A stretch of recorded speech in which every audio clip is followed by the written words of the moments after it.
Every team, every topic, everywhere. This is Believe.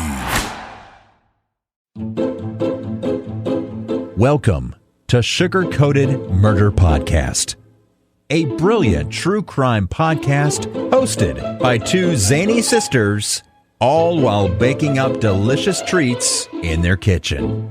Here are your podcast hosts, Karen Devaney and Ann Varner.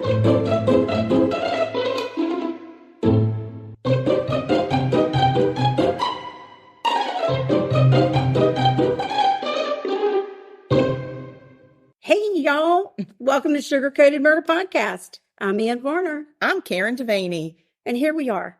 And we're all nervous. They're like all fluttered. I'm all fluttered, like I'm having a fan myself. We're having like the most famous guest that we've ever had. Yeah, probably that we ever will have. We're probably so nervous. I couldn't sleep last night. And this is part one. Part one of two. Oh my God. Today our guest is Dr. Kenneth Kinsey. Insane. I don't even know how we managed to score I this don't one. either. And I'm still pinching myself, and I will pinch you too if you want me to. No, I'm good. I don't need any kind of pension. I do need a pension. Oh. But I don't need any kind of a pension. Pinching. Okay, fine. Thanks for clarifying. Most of us learned about this genius when the Alec Murdaugh trial was on. Yes, here in the Low Country. In the Low Country, nationwide coverage on that case. And then we stalked him at CrimeCon. We did indeed. Gene Siskel and Roger Ebert, two titans of cinematic review. Sometimes right, sometimes wrong, but always captivating. Your hosts Antonio of the Cult-Worthy Cinema Podcast and Justin Henson of the Movie Wire are here to take you back to the balcony. I really don't do reviews, but for me, it's more about like, hey, everyone, these films exist. When we go into Siskel and Ebert, we're not always going to agree with Siskel and Ebert, but, there's some aspects we may. And I think with each episode we're going to understand these guys a lot more than we think we have in all the decades that we've been reading their stuff. The Balcony debuts Tuesday, January 2nd on YouTube and your favorite podcasting platform. Join us. Dr. Kinsey is retired chief deputy from the Orangeburg, South Carolina Sheriff's Office. He graduated from Clemson University with a BS degree in resource management, then went on to get his MS degree in criminal justice from Troy University. And as if that wasn't enough, he went on and got his PhD at Walden University. He is internationally certified as a crime scene investigator. That's a big deal. He's also been certified by the South Carolina Criminal Justice Academy as a handgun, shotgun, and patrol rifle instructor. At one time, he even headed up a SWAT team as the commander. Let's just say he can outsmart you and kill you all at the same time. Dr. Kinsey is a forensic expert. He's been qualified as an expert in blood stain pattern examination, crime scene investigation, crime scene reconstruction, fabric impression examination, fingerprint examination, as well as tire tread and footwear examination. So he's going to clean up that scene after he kills you. Yeah. Currently. Not that he ever would. Exactly. Currently, Dr. Kinsey owns and operates Kinsey and Associates, offering his expertise in law enforcement administration policy review, civil and criminal case review, consulting, trial preparation, and training. I'm not doing well. It's okay. You're crime fine. Scene examination, impression examination and analysis, blood stain pattern analysis, law enforcement use by force. No, not by, but of, because he's not going to use anything by force. He's going to use of force. Scary. Right. He's not coming after the law enforcement. Firearms instructor, and he's also a criminal justice lecturer. He has been described as a down-to-earth, modern-day Sherlock Holmes, and we are incredibly lucky to have him. We only had to stalk him one time at CrimeCon, and he has agreed to come on our show. We couldn't believe it when you agreed. We were like, it's somebody punking us. Welcome, Dr. Kinsey. Thank you, ladies. And I just want to correct it. That's formally internationally certified. I don't work enough actual scenes now to keep that up, but I qualified actually twice. I certified with the IAI, and it was my absolute pleasure at CrimeCon. You ladies are so down to earth. And I said right then, for 32 years, I've run from the media. I've run from anyone that ever wanted to do an interview, but it's feeling down home. And I got that down home vibe. And I'm so honored and elated to be here. Well, thank you so much. And you drove here, like you drove from your home to our home. And that is, I mean, I can't get Oh my over God. that. You know those special little friendship mugs that said you're here and I'm here and it's like Yes. two little hearts. We're totally getting those made up. Totally getting those. We're like, Dr. Kinsey, big hearts. I was so excited, getting over that. It wasn't COVID and it wasn't the flu. We just had that thing kind of in between during Christmas. And I'm like, I've been taking my vitamins and doing a Hulk Hogan, praying every day, hoping I'll feel better so we could make it down here. And we tested and made sure everything was safe. And we are just so happy that you brought us into your home to actually do this. That's very sweet. You may change your mind by the end of the day, but we'll go with that. We're going to go with it right now. Yeah. What you're saying right now is what we're going to take as the truth. Come on, ladies. Don't be a hater now. I told you I pray for my haters because they are the ones that are most envious. But we only had just a couple and everything has been phenomenal. So much support from people that we never had the opportunity to meet and actually know like I do you ladies now. So it's really, really our honor to be here. That's very sweet. That's very nice. In all of that list, was there anything in there about a parks, recreation, and tourism management? That's degree? Resource management. That would be resource That's management. the resource management. I'm most impressed with that degree. Well, they had a couple different, how do you say it? Different paths you could take under that major. And one of them was travel and tourism. I cannot book you a cruise. And I definitely would mess up if I was running a hotel or a resort. So the resource management part was actually the only thing at Clemson at the time that offered any criminal justice classes. And it was in relation to park ranger, that kind of thing. Gotcha. So they actually have a major now. But 30 years ago, they didn't have that. So it was the only way I could get a little bit about what I wanted to do. Okay. Here's my question. It's not even a really question. Kind of is. We have a group of 8th grade students at Moultrie Middle School in Mount Pleasant near here. Their 2nd and 6th period forensics class would love to get a shout out from you, first of all. And they would like to have any advice you might have for those that want to pursue a career in crime scene analysis. Absolutely. Shout out to the youngsters. I love them so. Get as much science as you can get. You don't have to have a lot of any, but you have to have a little bit of all. Okay. And that's how I built. Really and truly, that's how I lived my scholastic career. I never was going to be a brain surgeon, was never going to be a medical doctor, even though I was a pre-med student for about 6 weeks. 6 weeks. Oh, yes. The chemistry and the biology just killed me because it went so deep. But a little bit. All you got to have is a little bit. And it's not going to make a lot of sense to you. I had a teacher, Miss Hayes. She's left this earth now, but she beat geometry into my head. And to be honest, I never got it.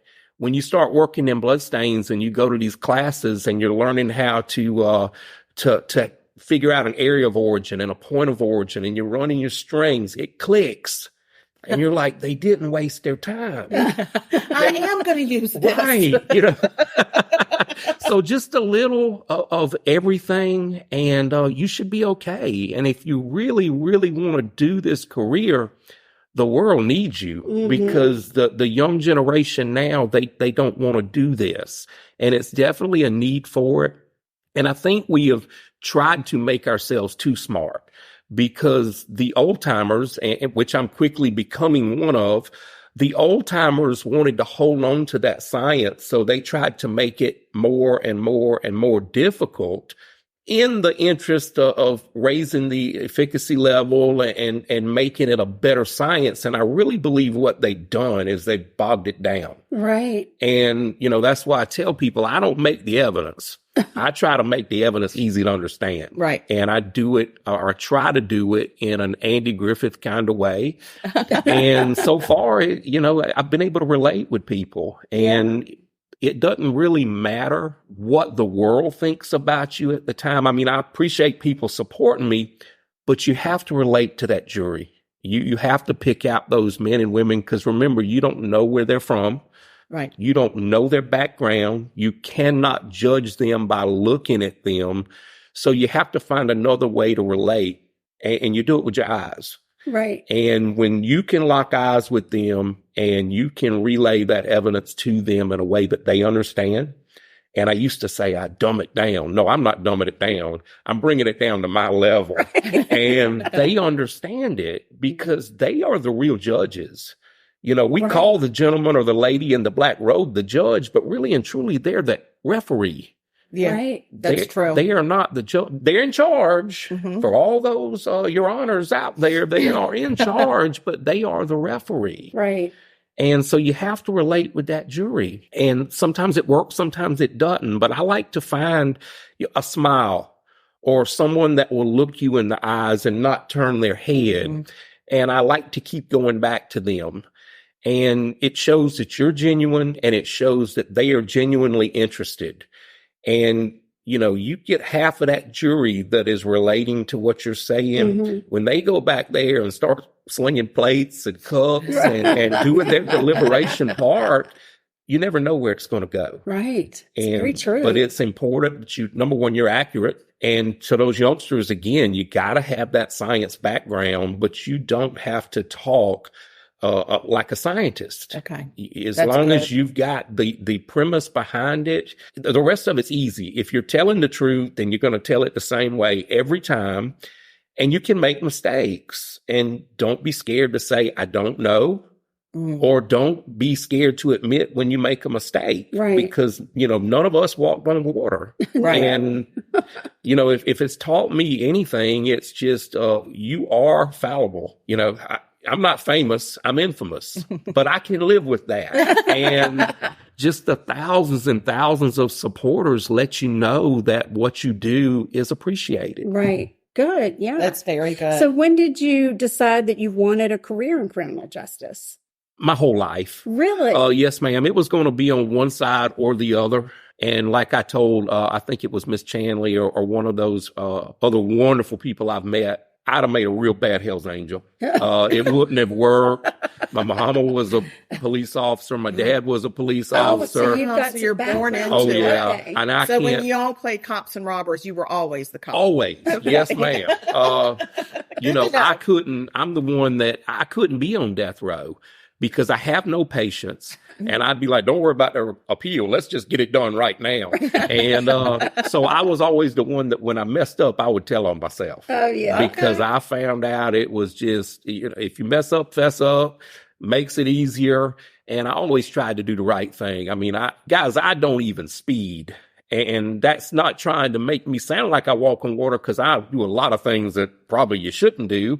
But I'm always that one that worries. Well, what if I get pulled over? What if I lose points on my license? What if my insurance goes up? I mean, I'm just that worrier. Right. And What's my wife going to do? well, I mean, so I was always that guy. You know, when people got in trouble, they'd come to me, what do you think we should do? Well, I won't lie for you, but I'll help you mitigate this.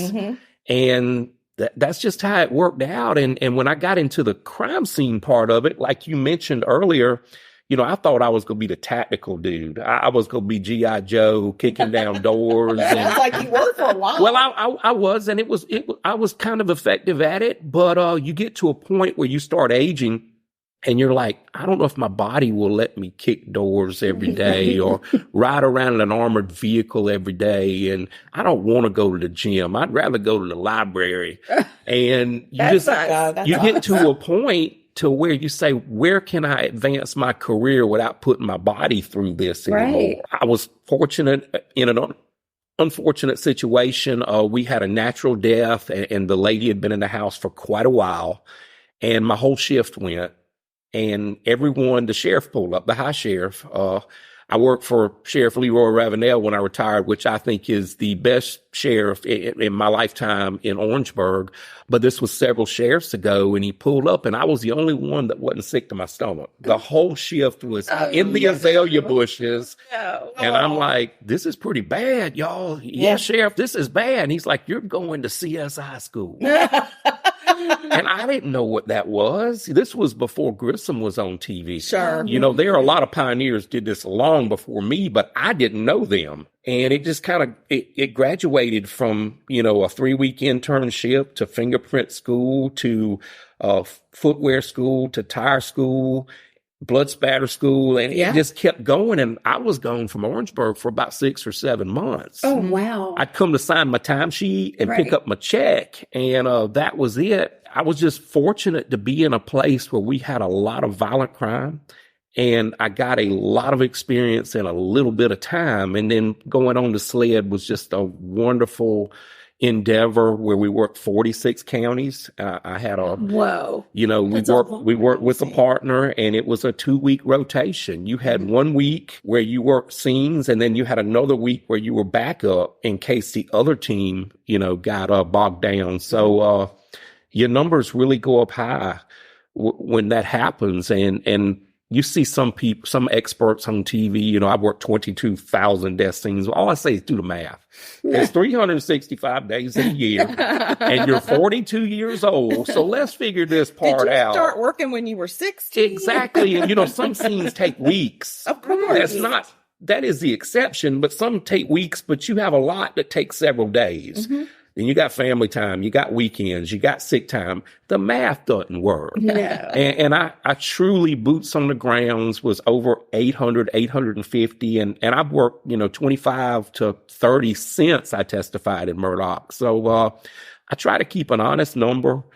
I wish I'd have wrote them all down over the years. Yeah. My dad told me keep a journal. Oh, right. But, that was something dudes didn't do 30 years ago. And so every Dear time. diary. Oh, yeah. And I worked a case. In the middle of the night, my wife will say, "What are you doing?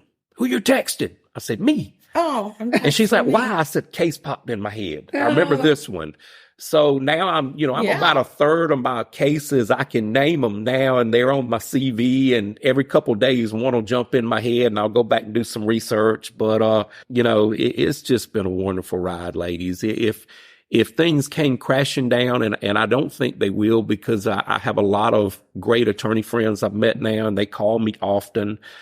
Prosecutors, sheriffs. But if it just say the phone quit ringing, there are a lot of admirable positions out here. Home Depot's honorable, it's okay. I've had a wonderful career and had so many people help me. It's just a real big blessing. Like Cody Johnson said, he's a country music singer. It's not something you fall into. It's something God gives you.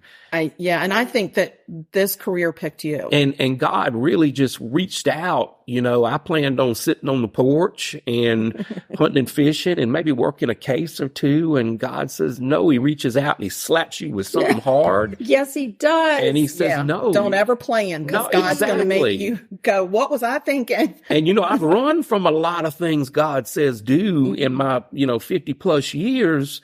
But I didn't run from this one. I said, no, you're getting kind of to the end, and you better do what you're told to do. And I really feel like it's ordained. Yeah. And like I said, with the haters, he said Jesus. If that's the reason, you dislike me, it's not me. It's what I stand for.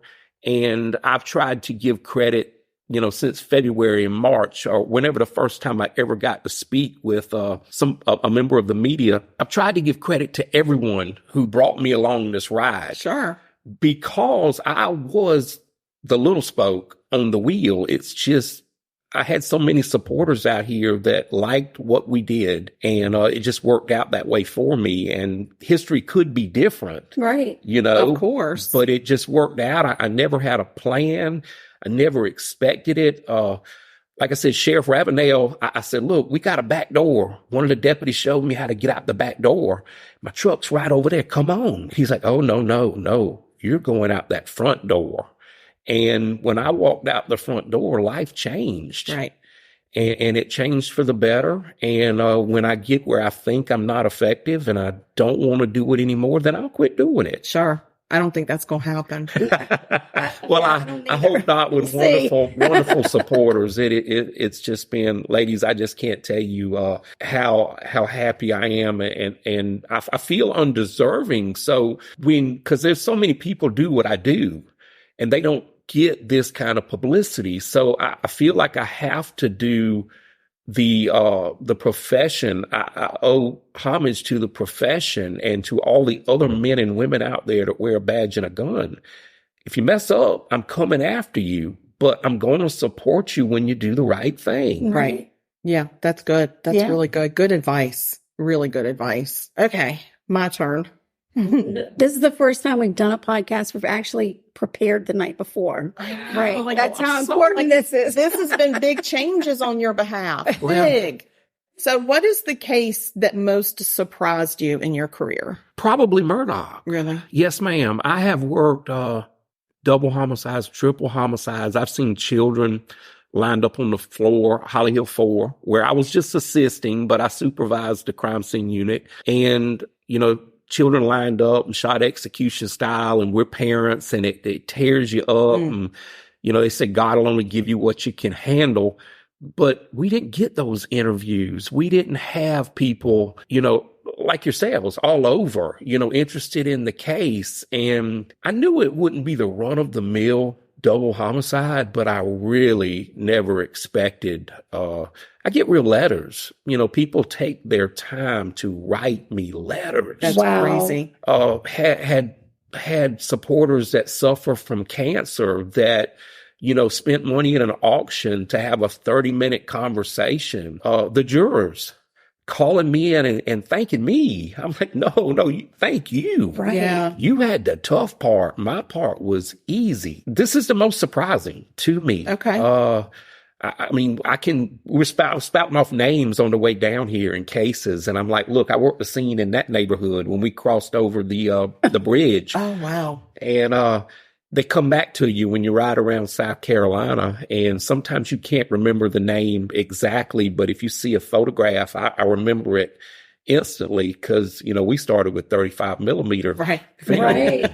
I remember the big deal when everybody wanted to go digital. No, we're not doing digital, and now you can't. Nobody's ever going to do digital. Yeah, you can't do anything without it now, but Murdoch really just shocked me because, a conservative number, I was probably working with 24 prosecutors and investigators who poured their hearts and soul into this case for a year and a half. Their life stopped. Right. And I came in the last 4 months, and just to see the reception, my wife told me one time, she got a little mad at me. She's like, you need to stop that, because you did X, Y, and Z. I'm like, right, but they did from A to X.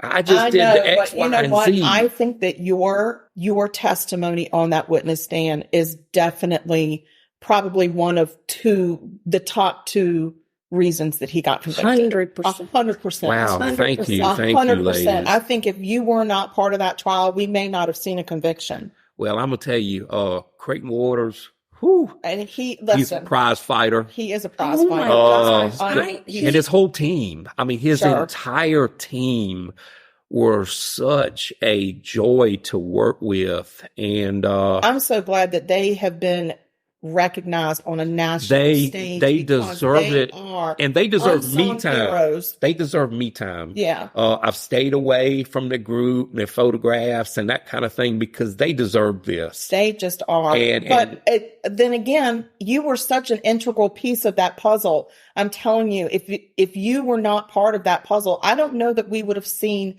a conviction. Well, David and Ryan and so many guys that SLED too, that, they really, really, they took away time from their families and holidays. And I understand that call schedule. And just because the Murdoch case was going on didn't mean everything else in the Low Country stopped. Right, exactly. It was a once in a lifetime thing. I guess it's I've never had an addiction or addiction to anything real bad, but I guess it's kind of like chasing, that chemical, because you're never going to get that high again. Right. Right. And when I got off the stand, ladies, I was actually dizzy. My head was spinning. You were on there forever. And I said, just get to that back pew. Do not look at anyone. And I could see people over there doing this and thumbs up and like, sit down, compose yourself, and then you can smile. A day or two later, Creighton come to me and he knelt down, and I said, I'm just going to watch and enjoy this thing. And he said, we got to put you back up. Oh, no. And for a split second, I said, no, wait a minute now. I honored my retainer. But I can't tell them guys no. Him and the general and the team and, just everyone was so gracious and so uplifting, I feel like I've always been a believer of what should be will be. And I feel like that group of people on the prosecution side, including you and all of the experts that they brought together, I think it's because it was to be. Everybody being together, just all that group of individuals that made up that incredible machine. It was supposed to be. Well, like I said, on the back row, I hadn't worked with them guys in a number of years. They come down to Orangeburg to help us, because they're an assisting agency. But when you start talking about David and Ryan and Jeff and then, Captain Neal, who retired, and the major, and I don't want to miss a name, but it's so many of them guys. And we were sitting on that back pew, especially when my part was done, I thought. And we're just like, yeah, that was good. That witness was awesome. Oh man, did you hear that testimony? And then Dr. Reimer from MUSC, as I said, I don't know her from a can of paint, but the lady put her heart and soul into that. And you get some, expert witnesses that come in and they tell theories and they expand on things. And that's not possible. Dr. Reimer was there on her own dime and she came back on her own dime. And if I didn't think she got it right, and if I didn't think that jury got it right, I would tell you, I don't think they got it right. But I reserved my thought. CrimeCon was the first time I ever publicly said, I believe the jury got it right. Right. And I've got to support them through any controversy until someone shows me they didn't get it right, because I know the vibe. No one knows what it feels like on that stand unless you've been there. And I know what I felt. And genuinely, I'm a pretty good judge of that. So, I do respect what they say. If they just, come back with a different verdict, it is what it is. It's the process. Yes, ma'am. We got the best system in the world. We really do. We got problems, but we have the best. Nothing's perfect. System in the world. We took a defendant that is probably safe to say never told the truth in his life, and he gets on the stand, and now he expects everyone to believe him. And because of who he was, right? And part of the defense process is to try and chip away at the integrity of those on the stand. And it just didn't work. It did not work because he was not believable. There was so much. I wanted to not have, I wanted to wait and hear everything and not have an opinion. But every time I looked at him and the way he carried himself, his demeanor, I just was like, oh my God, I really think this man did it. And then Creighton, oh my gosh, it was like knitting a sweater. I had no idea what he was knitting. I couldn't tell what he was knitting. He was weaving through and I was like, I don't know if this is the best guy a couple of times. And then when on that last day, when he was doing his closing, when he was doing his wrap up with Alec, he said something and I was like, oh my God, he just proved it. That's it. Was it the Family Annihilator? Yeah.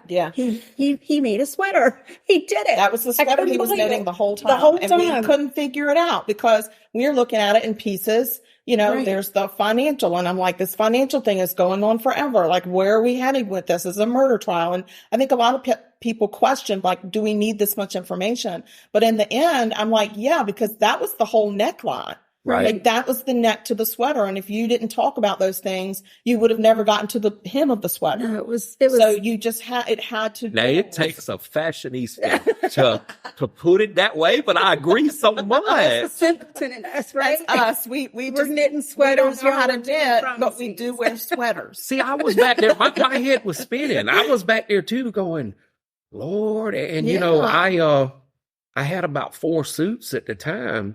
And I finally told Miss Carly, Creighton's legal assistant, she was wonderful.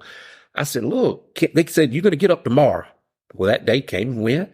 You're going to get on the stand tomorrow. And that day came and went. I said, look, if I don't get up tomorrow, you got to take me shopping.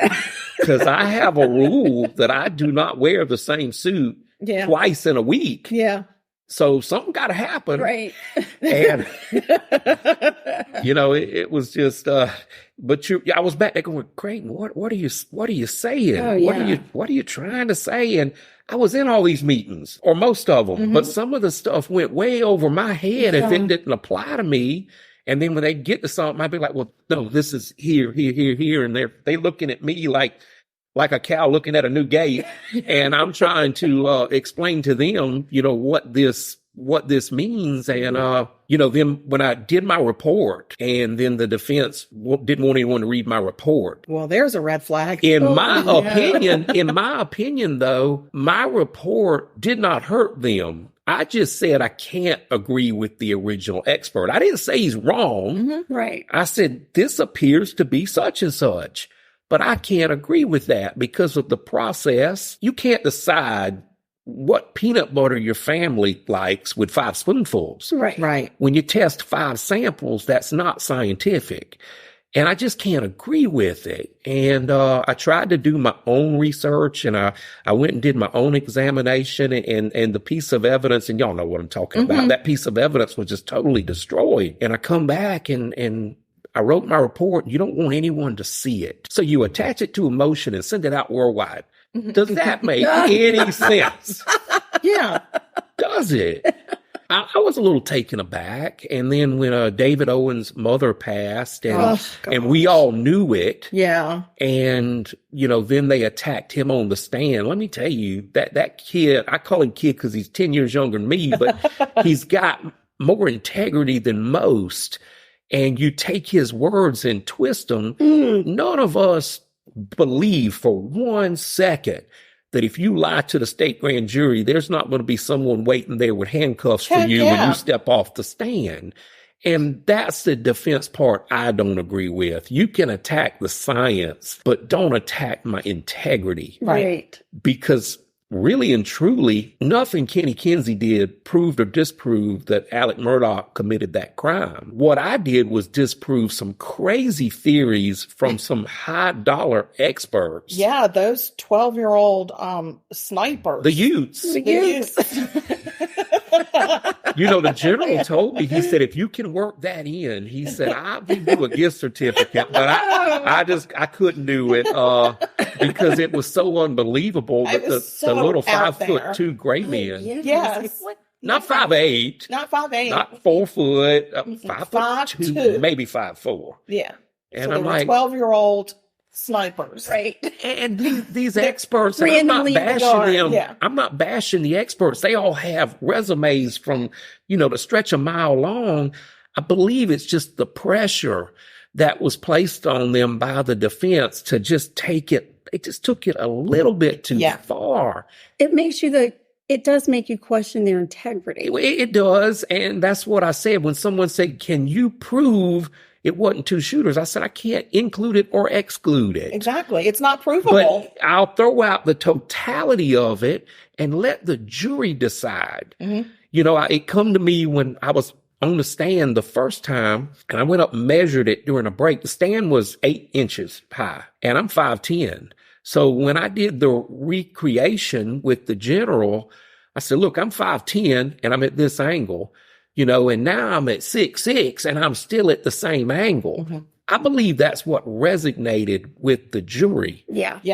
Well, they can see it. It's just the truth. It's not smoke and mirrors. I can hold it here and shoot someone in the leg, or I can step back and stand up and still get the same angle. Yeah. Right. And we spent 2 hours, close to 2 hours. But never do you hold it down here by your hip. Oh, right. Or take a knee. Yeah, take a knee when he's praying and shooting. Right. Like, what's happening? And we talked about a bullet hole in a piece of weathered cardboard for an hour. Oh, my gosh. It didn't mean anything.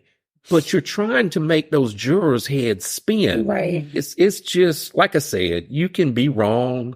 But if you're wrong, you're just wrong because you made a mistake. Don't be wrong because of the zeros on the paycheck. Exactly. Right. Or arrogant. Yeah, yes, ma'am. So exactly. Is there a case that haunts you that was really hard, or that you didn't? Have some cold cases in Orangeburg. And of course, you never got an outcome for the ones, at SLED, because if they weren't solved, you just never heard anything from it again. But, had a couple cold cases, in Orangeburg, Dontre Edwards, which was a young man who was found, executed on a dirt road and, come real close to being able to solve it. And it kept crashing and burning. And then there was, Sandra Gale Lee, who was murdered and almost decapitated in a case. And we were real close to that. But a guy by the name of Charlie Schuler, killed his girlfriend's mother, his girlfriend's daughter, and actually shot at her son the same time this other scene was going on, about 11 miles apart. At that time, you had limited resources and just a handful of detectives, and one got solved, one didn't. Right. And, it's little ones like that. And if I think long enough, I could probably think 2 or 3 dozen like that, but most had an outcome. And then you've got the ones, who choose self-harm, or the industrial accidents, that we also had to work. And then the unknowns. People, you get older and you don't have any family or friends close by, and you're found, a month, 2 months later. And sometimes it's just an unknown. Those bother you. But the children are probably the worst. But I was really fortunate. I only had probably a dozen child deaths that wasn't attributed to SIDS or something of that effect. So, the child deaths were always different, but at autopsy, there wasn't any playing around. It was really reverent. The pathologist, it was just totally different, because you have to have a release when you're dealing with death and dying constantly. And you joke around a little bit when the cameras aren't playing. That's not disrespect. That's just a coping mechanism. Right. But there's none of that when a child or an infant, has an autopsy, or when you perform an autopsy. There's none of that. It's a total different vibe in the autopsy suite. And, that makes it a little bit easier to deal with, I guess. Probably so. I know. I'm so hanging on every word that he says that I forget I'm in this. Yeah, this like our podcast. I'm forgetting that You are driving. I can't. I mean, this mind drive us everywhere we go. Yeah, I know. Sorry. Okay, so you talked about the jury and dealing with the jury and locking eyes with the jury and trying to silently build a rapport with them. So have you ever experienced a checked out jury? Yes, ma'am. I have testified 4 times in the last 4 months, and 3 of them, my testimony didn't mean exoneration or conviction. It was basic crime scene, violent crime cases. And the 4th one actually was a video case. It was a big shootout on video. And this is just my opinion. The defendant was less than a good dude. And he was charged with murder in a big shootout at a huge convenience store. I'm talking just dozens and dozens and dozens of shell casings, 6 or more people shooting back and forth. Wow.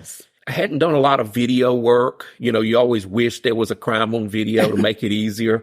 But I had it on video from several different angles, and playing it at slow motion, the video was actually so antique that you didn't see a lot. A friend of mine and myself were trying to review the video, because I always do a technical review if possible, because I can make a mistake. I want someone to do a review of my work just to be sure. And we figured out a way to play it frame by frame. Oh. And the victim, the guy that expired, actually shot the defendant. He backed, and I showed all this to the jury, played it frame by frame, 20 frames per second. You see the gun 7 or 8 times. You see him shoot the defendant. The defendant tried to shoot back. That's what I said. I'm not saying this is a saint, but physically, when the victim turned and ran away, there's no way the defendant can shoot him in this side of the chest, right, sever his spine. Oh, gosh. And ultimately cause his death. Mm-hmm.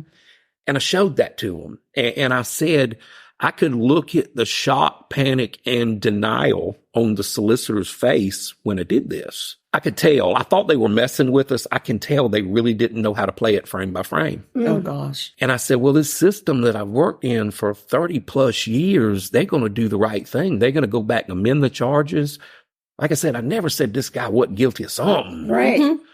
I don't get to say that part. Right. And they didn't. They tried to discredit me, and ultimately it worked. They convicted him. No. Are you kidding? No, ma'am. The guy went to prison. Now, he's going to have one heck of an appeal. Yeah. Because 3 days later, it hit the news that the FBI told the solicitor 6 months prior the same thing I told them. Oh, and they still went forward. They didn't share the information with the defense attorney.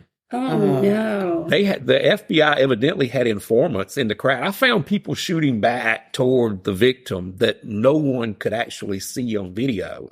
And I mean, this is no doubt. You see the weapon, you can see the muzzle, not the flash, you can see the powder in several of them. You know, you got a clear gun, foggy gun. Well, that's the powder. The video isn't fast enough to pick up the flash. I was really bummed. I was way more bummed about that guy going to jail for murder. And I could tell the foreman of the jury was, 20 years my senior. I could tell. And he just was having no part of it. I mean, I think he was the foreman. You don't really know, but he's the one that was shaking his head and looking at everyone else. And you think that they're going to do the right thing and stand up and say, wait a minute, y'all, we want to amend some charges or start this thing over or whatever. And they didn't. And that's the only time in my career ever, and I'll never do it again, I walked out going, this is going to be a not guilty. Oh, wow. And when I got the phone call 2 days later, I was absolutely devastated. Right. Now, like I said, he needs to be in jail for something, probably. Sure, absolutely. And I believe he's got a real good path to an appeal. Right. But I never talked to the FBI. And if we said the same thing or close to the same thing, then I believe that adds some credibility to it.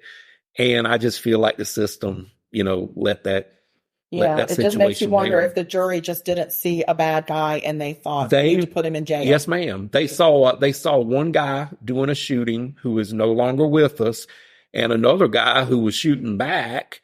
And they said, look, we'll get rid of two bad guys. Sure. And I truly believe that's the frustration that those jurors had. And look, I'm not going to question them because it's their job. And it's the process. And maybe something happened in that week that I didn't hear that, makes, but it was true. I mean, I never say this is absolutely true. I can show you this is true. And they collected one gun, the one on the dead guy. Oh. And all these shell casings, all these videos showing people shooting. What? And they only got one gun? Yes, ma'am. When he finally collapsed, which was immediate, he dropped the weapon, and that's the only one the police collected. Wow. That was it. And the other one was through and through, so they never could match it to a gun if they had another gun. Yeah. And it put a lot of time in it. The defense attorney is a real good guy, and we believed in the case, and they didn't do a self-defense defense. Because that admits I shot him and we knew he didn't shoot him. Yeah.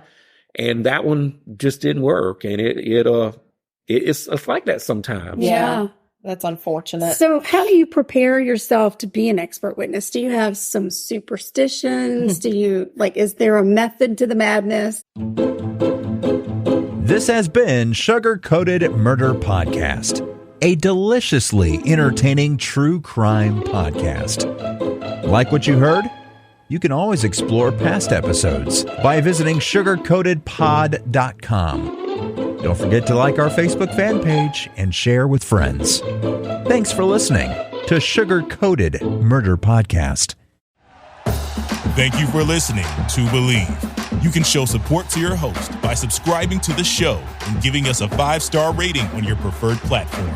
Check us out at Believe.com and search for BLEAV on YouTube.